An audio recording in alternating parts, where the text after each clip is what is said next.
Kasugri kaum dangu. Cag urang tinggalkeun heula Ki Badrawi jeung sakabeh muridna anu harita keur aya di setengahing perjalanan.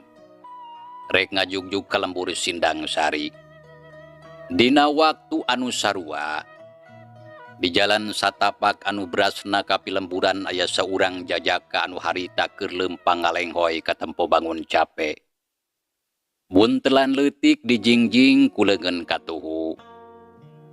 Ari eta jajaka aya lian jakarana anu geus anjog ka lembur Sindang Sari. Nya terus muru ka jero lembur, lempang nasal bari nitenan kayaan di dinya. Kawan tuan Cipasosore, di jero lembur katempo haneuteun rame ku barudak anu keur arulin di buruan. Aya anu keur ngadu panggal, aya anu keur lulumpatan silih udag jeung baturna. Aya anu keur susumputan jeung sajabana gumantung kana karesepna.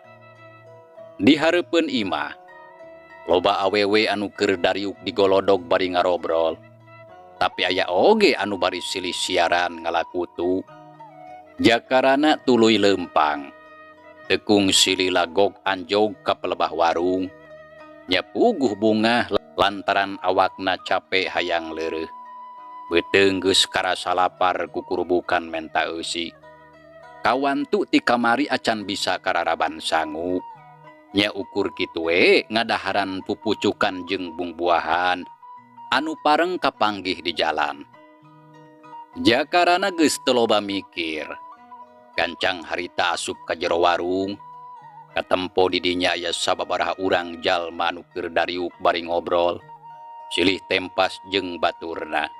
Sarta gancang atuh uluk salam kanu araya di dinya.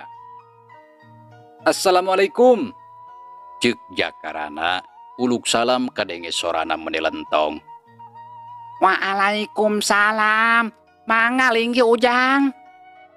Si bibi anu boga warung gancang nembalan. Anu sejen ukur ngareret ka jakarana. Hatur nuhun bibi. Gek jakarana diuk dina bangku panjang.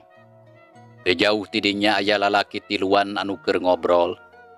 Gigireun anu tiluan aya deui dua urang anu keur nginum cai kopi bari udud. Aturan Ujang wilujeng sumping di warung bibi. Mangga atuh bilih bade ngaleueut atanapi bade tuang.